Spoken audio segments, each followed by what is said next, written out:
고찰로 역정 제1부 15. 절망 거인에 잡힌 순례자들.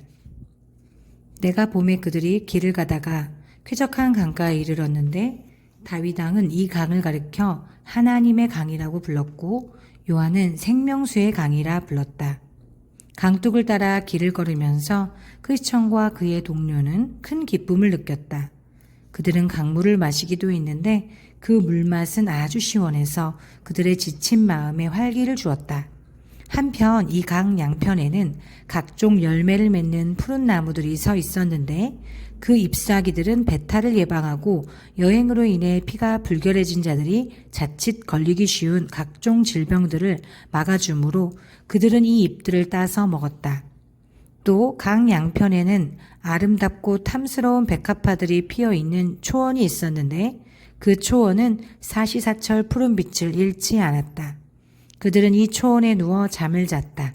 왜냐하면 이곳은 그들이 안심하고 쉴 수 있는 곳이기 때문이었다. 잠이 깨어 일어나면 그들은 나무 열매를 따먹고 강물을 마신 다음 다시 누워 잠을 잤다.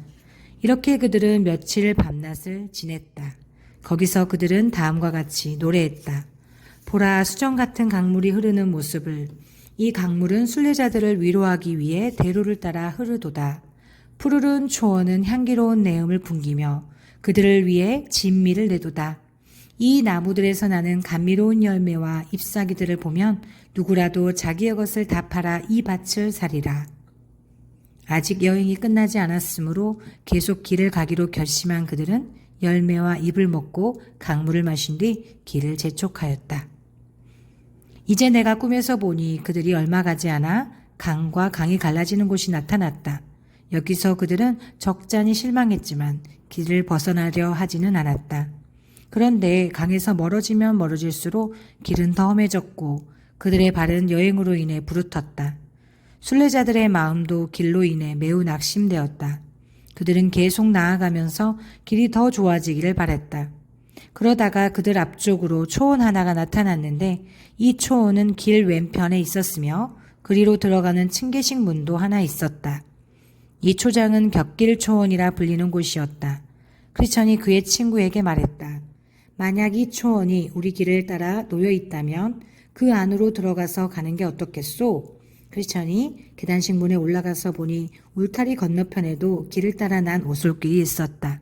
크리스천, 제가 바라던 대로 여기 편한 길이 있습니다. 자, 착한 소망씨, 우리 함께 이리로 건너갑시다. 소망, 하지만 이 길이 만약 우리를 바른 길에서 벗어나게 하면 어떡하지요? 크리스천, 그럴 것 같지는 않아요. 보세요. 이 길이 본래 길을 따라 뻗어 있지 않습니까? 그리하여 소망은 그의 뒤를 따라 계단식 문을 넘어갔다. 그들이 울타리를 넘어 오솔길로 들어서니 과연 아주 편한 길이 나타났다. 이때 앞을 바라본 그들은 한 사람이 자기들처럼 그 길을 가고 있는 것을 보았다. 그 사람의 이름은 헛된 확신이었는데 크리스천 일행은 그를 불러 이 길이 어디로 통하느냐고 물었다. 그가 대답했다. 천성문으로 통하지요. 크리스천, 그것 보세요. 제가 그럴 거라고 하지 않았습니까? 이제 우리가 올바로 가고 있다는 사실을 알겠지요? 이리하여 크리스천과 소망은 그를 따라갔고 그는 그들 앞서 나아갔다. 그러나 밤이 가까워 주위에 짙은 어둠이 깔리자 그들은 앞서 나아가던 사람의 모습을 볼 수 없게 되었다. 헛된 학시는 혼자 앞으로 나아가다가 자기 앞에 있는 길을 보지 못하고 깊은 웅덩이에 빠져버렸는데 이 웅덩이는 그 땅의 주인이 괜히 잘난 체하는 바보들을 잡기 위해 파놓은 것이었다. 헛된 학시는 구덩이에 떨어지자마자 몸이 갈갈이 찢어지고 말았다. 크리스천과 소망은 그가 떨어지는 소리를 듣고는 무슨 일이 일어났느냐고 물었다. 그러나 대답은 신음소리만 들려왔다. 이에 소망이 말했다. 여기가 어딥니까? 크리스천은 자기가 친구를 잘못 인도하지는 않았나 생각하면서 잠자코 있었다. 그러자 갑자기 천둥 번개가 치고 비가 억수같이 퍼붓더니 물이 길 위로 철철 넘치기 시작했다. 그러자 소망이 속으로 신음소리를 내면서 말했다. 그냥 제 길을 따라갔어야 하는 건데. 크리스천, 이 길이 잘못된 곳으로 빠질지 누가 생각이나 했겠습니까? 소망. 저는 처음부터 이럴 것 같아서 당신에게 부드럽게 주의를 주었던 것입니다. 좀 더 분명하게 주의를 주었으면 하는 생각도 했지만 당신이 저보다 연장자라서 참았지요. 크리스천. 착한 형제여, 이제부터는 거리낌 없이 말하십시오. 제가 당신을 잘못 인도해서 이런 급박한 위험에 처하게 했으니 미안합니다. 제발 저를 용서해 주십시오. 나쁜 의도로 이렇게 한 것은 결코 아닙니다. 소망. 형제여, 안심하십시오. 당신을 용서해 드리겠습니다. 그리고 상황도 좋아지리라 믿습니다. 크리스천. 이렇게 자비로운 형제와 함께 있으니 얼마나 기쁜지 모르겠습니다. 하지만 우리는 여기 있으면 안 됩니다. 돌아가도록 힘써 봅시다. 소망. 예, 그렇지만 이제는 제가 앞에 가겠습니다. 크리스천. 아닙니다. 괜찮다면 제가 앞서가겠습니다. 저 때문에 우리 곁길로 들어섰으니 위험을 당해도 제가 먼저 당해야 마땅하지요. 소망. 아닙니다. 당신은 마음이 상해 있기 때문에 또다시 길을 잃을지도 모르니 앞서가시면 안 됩니다. 이때 그들은 어디선가 자신들을 격려하기 위해 들려오는 음성을 들었다. 큰 길, 곧 내가 전에 가던 길을 마음에 두라, 돌아오라. 예레미야 31장 21절. 그러나 이 즈음에는 물이 몹시 불어나 뒤로 돌아가기가 매우 위험했다. 그때 나는 길 안에 있다가 바깥으로 나가는 것보다 길 밖에 있다가 안으로 들어오는 것이 훨씬 더 어렵다는 생각을 하였다. 그럼에도 불구하고 두 사람은 뒤로 돌이켜 과감히 나아갔다. 그러나 날이 몹시 어둡고 홍수는 높이 밀어닥쳤으므로 그들은 돌아가다가 9번 내지 10번 정도 물에 빠져 죽을 뻔하였다. 그들은 무지개를 다 써보았지만 그 밤 안으로는 계단식 문에 다시 도달할 수 없었다. 그리하여 마침내 두 사람은 조그만 은신처 안에 들어가 거기서 불을 피우고 앉아 날이 밝기를 기다렸다. 그들은 몹시 지쳐 있었기 때문에 곧 잠이 들고 말았다. 그런데 거기서 멀지 않은 곳에 의심의 성이라 불리는 성이 하나 있었는데 그곳 영주는 절망 거인이었다. 두 사람이 잠든 곳은 바로 이 거인의 땅이었다. 아침 일찍 일어나 자기 땅을 살피던 거인은 자기 땅에서 자고 있는 크리스천과 소망을 붙들었다. 거인은 무시무시하면서도 또렷한 목소리로 그들에게 일어나라고 명한 후 물었다. 너희는 어디서 온 누구인데 내 땅에서 들어와 있느냐? 그들은 거인에게 말했다. 우리는 순례자들인데 길을 잃었습니다. 거인이 말했다. 너희는 이 밤에 내 땅에 들어와 이곳을 짓밟고 함부로 잠을 잤으니 나와 함께 가야 되겠다. 거인은 그들보다 힘이 세었으므로 두 사람은 할 수 없이 그에게 끌려갔다. 그들은 자신들의 잘못을 알고 있었기 때문에 조용히 따라갔다. 거인은 그들을 앞세워 끌고 가서는 자기 성의 아주 어두운 지하 감옥에 두 사람을 가두었는데 그 감옥은 더럽고 악취가 심해 몹시 견디기 어려웠다. 여기서 그들은 수요일 아침부터 토요일 저녁까지 한 조각의 빵이나 한 모금의 물도 못 먹고 누워 있었다. 그곳은 빛도 없을 뿐 아니라 말을 걸어 볼 사람도 찾을 수 없었다. 이렇게 그들은 지독한 처지에 빠져 친구나 아는 사람 하나 없이 갇혀 있었다. 여기서 크리스천은 갑절로 큰 슬픔을 느끼고 있었다. 왜냐하면 이러한 고난에 빠지게 된 것이 모두 자기의 고집 때문이라고 여겨졌기 때문이었다. 절망 거인에게는 아내가 한 명 있었는데 그녀의 이름은 자포자기였다. 잠자리에 들자 거인은 아내에게 자기가 행한 일, 즉 자기 땅을 침범한 두 사람을 붙잡아 지하 감옥에 던져 넣은 일을 이야기하였다. 그리고 나서 거인은 그녀에게 그들을 어떻게 처리하면 좋겠느냐고 물었다. 아내는 거인에게 그들이 누구이며 어디서 와서 어디로 가는지 물었다. 거인이 대답해주자 그녀는 남편에게 아침에 일어나 그들을 무자비하게 때리도록 충고해 주었다. 아침이 되자마자 거인은 무지막지한 돌 능금나무 몽둥이를 들고 지하 감옥으로 내려갔다. 그는 그들에게 욕설을 퍼붓더니 그들을 개에게 하듯이 무섭게 때리기 시작했다. 두 사람은 그 매를 감당하지 못하고 바닥에 쓰러지고 말았다. 이에 거인은 그들이 자신들의 고초에 대해 슬퍼하고 애곡하도록 놓아두고 물러갔다. 두 사람은 하루 종일 한숨과 쓰디쓴 탄식 속에서 시간을 보냈다. 그날 밤 거인과 아내는 다시 그들에 관해 이야기를 나누었다. 아내는 그들이 아직 살아있다는 말을 듣고는 남편에게 그들이 스스로 목숨을 끊도록 설득하라고 충고하였다. 아침이 오자 거인은 예전과 같이 단호한 자세로 그들에게 내려갔다. 그들이 전날 매맞은 상처로 인해 몹시 아파하는 것을 본 거인은 그들에게 말했다. 너희가 여기서 빠져나갈 길은 없으니 그 고통을 끝낼 수 있는 유일한 방법은 칼이나 밧줄이나 독약을 사용해 스스로 목숨을 끊는 것뿐이다. 너희는 살아있는 게 얼마나 고통스러운지 알면서도 왜 굳이 목숨을 부지하려고 하느냐. 그러나 두 사람은 거인에게 자신들을 풀어달라고 말했다. 이에 거인은 험상궂은 표정을 지으면서 그들에게로 달려들었다. 기세로 보아 거인은 자기가 직접 그들의 목숨을 끝내주려는 것이 틀림없었다.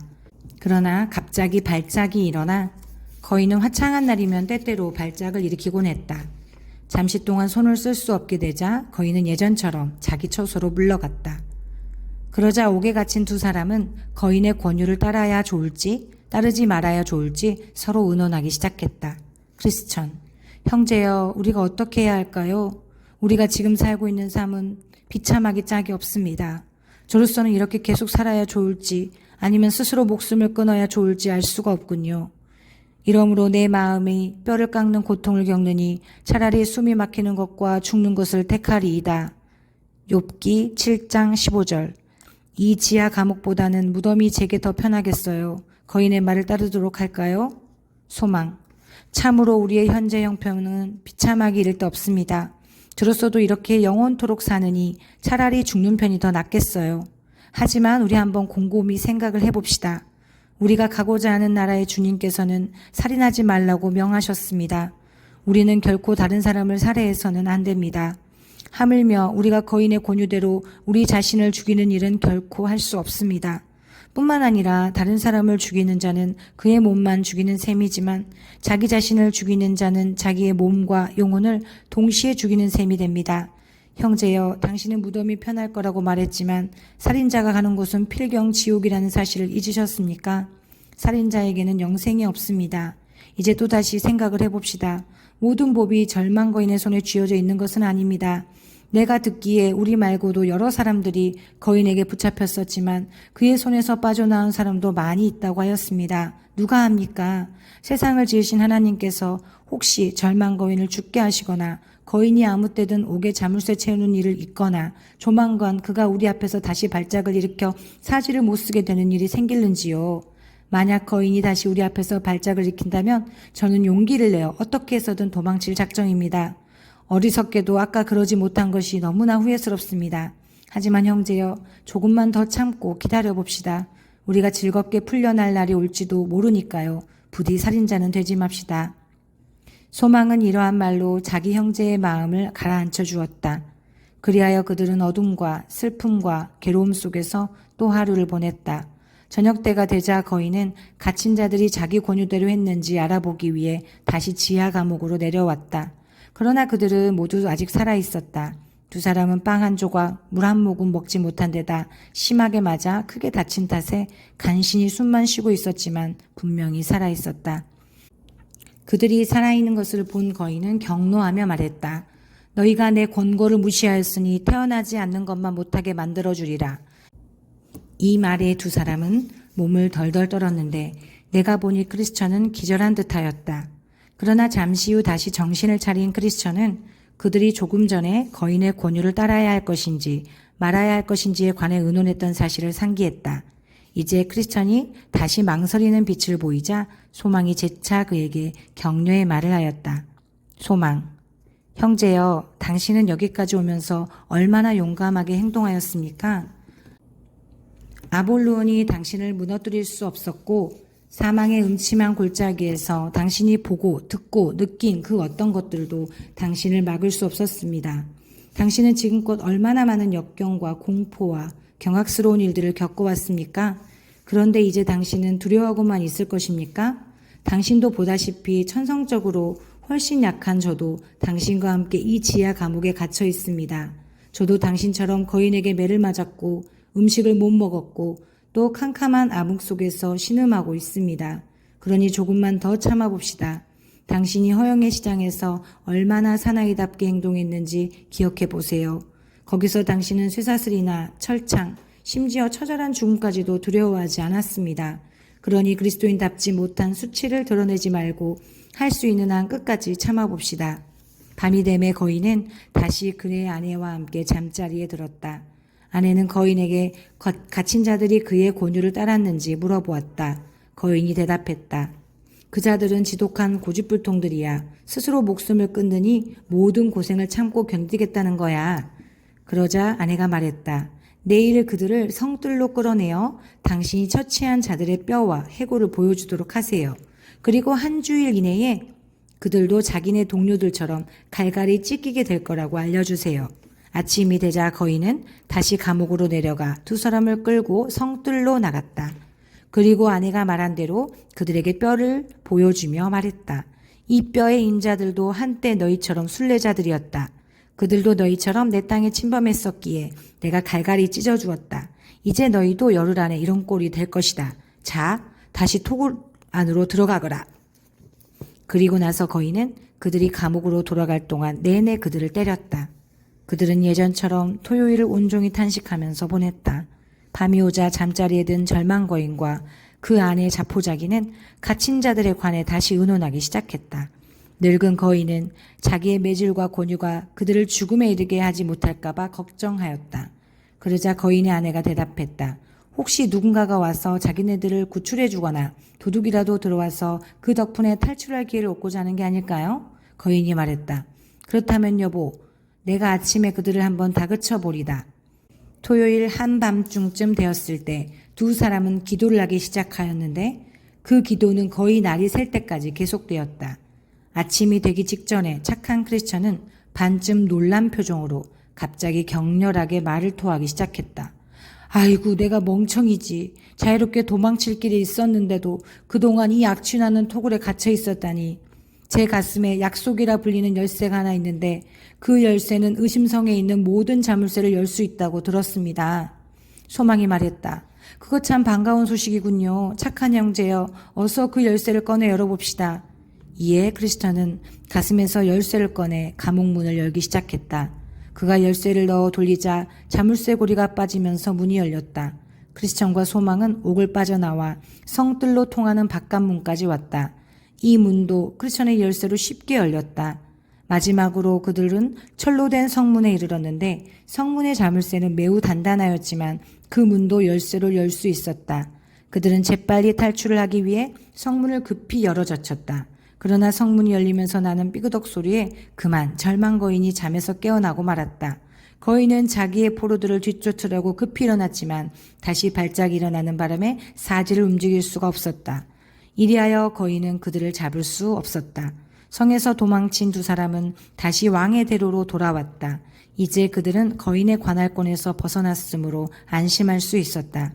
계단식 문을 넘어온 그들은 나중에 오는 사람들이 절망 거인의 손에 빠지지 않도록 하기 위해 어떤 조치를 취하면 좋을까 의논하기 시작했다. 결국 그들은 문 옆에 기둥을 하나 세우고 그 위에 다음과 같은 문장을 새겨넣기로 합의를 보았다. 이 계단식 문 너머에 있는 길은 의심의 성으로 가는 길인데 그 성의 주인 절망 거인은 천국의 임금님을 멸시하고 거룩한 순례자들을 죽이려 하는 자이다. 그리하여 이후에 오는 많은 사람들은 거기에 쓰여진 글을 읽고 위험을 피할 수 있었다. 두 사람은 이 일을 마친 후 다음과 같이 노래했다. 우리가 가던 길에서 벗어나니 그곳은 금당의 땅이었다네. 뒤에 오는 자들은 그리로 넘어가 거인아 포로가 되지 않도록 조심할지니 그의 성은 의심의 성이요 그의 이름은 절망이라네.